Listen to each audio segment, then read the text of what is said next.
بسم الله الرحمن الرحيم. السلام عليكم ورحمه الله وبركاته. مشاهدينا المحترمين على اليوتيوب، بتمنى من حضراتكم لايك وشير ونشترك في القناه عشان يوصلكم كل جديد، ونصلي على النبي في الكومنتات عشان كلنا ان شاء الله ناخد ثواب. جمعه مباركه على الجميع ان شاء الله.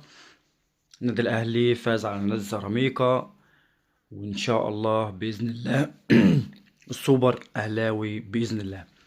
واحد يقول لي انت بتتكلم يعني بثقه ليه كده؟ اقول لك والله انا يعني دي تمنيات وتوقعات، ولكن انا مش متفائل. يعني بناء على حاجات كتير، بناء على ان في لعيبه ما زالت لسه ما فاقتش، لعيبه بتلعب ما تستحقش، حاجات كتير والله. ولكن يعني انا اتمنى من كل قلبي ان شاء الله باذن الله النادي الاهلي يفوز والسوبر يكون اهلاوي باذن الله. نادي الزمالك ايضا فاز على نادي بيراميدز بركلات الترجيح. والحقيقه دي حاجه انا مش فاهمها برضو يا جماعه، حاجه غريبه جدا. نادي بيراميدز حرفيا لو واخد جميع البطولات، لو كانس بيجي يلاعب الزمالك، مش فاهم في ايه بالظبط.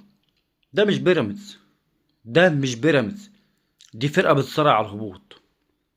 مش فاهم. يعني انا كان توقعي ان بيراميدز هيكسب.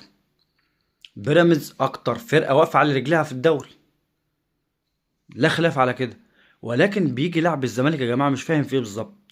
هل هو الموضوع نفسي؟ يعني بيراميدز خلاص بقى نفسيا بقى، اللي هو بيجي يلعب الزمالك بيبقى خايف، بيبقى مش في حالته. طب مش فاهم في ايه بالظبط. والله فعلا حاجة غريبة جدا، حاجة يعني تدعو للاستغراب فعلا.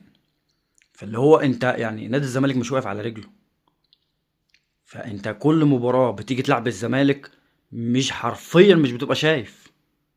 فحاجة مش مفهومة، وانا شخصيا مش عارف افهمها بالظبط ومش فاهم في ايه. هل هو موضوع نفسي؟ هل هو خلاص بيراميدز بقى يعني حط في دماغه ان نادي الزمالك كعبه عالي عليه دايما؟ مش فاهم، مش فاهم ومش قادر افهم ومش عارف ايه بالظبط. ولكن هو ده المطلوب اثباته، ان هو طبعا النهائي يبقى اهلي وزمالك، وده اللي حصل وده اللي هيحصل ان شاء الله. وباذن الله يكون السوبر اهلاوي ونقدر نفوز ان شاء الله. كل الدعم للنادي الاهلي واللاعبين، ونقدر نفوز بالسوبر، لان عدم الفوز بالسوبر فده هيعمل كوارث كتير، هيعمل كوارث كتير نتكلم عليها في فيديو تاني ان شاء الله. ولكن كل الدعم للنادي الاهلي واللاعبين والجهاز الفني والمجلس الاداره، وان شاء الله باذن الله نقدر نفوز ان شاء الله في السوبر باذن الله. السلام عليكم.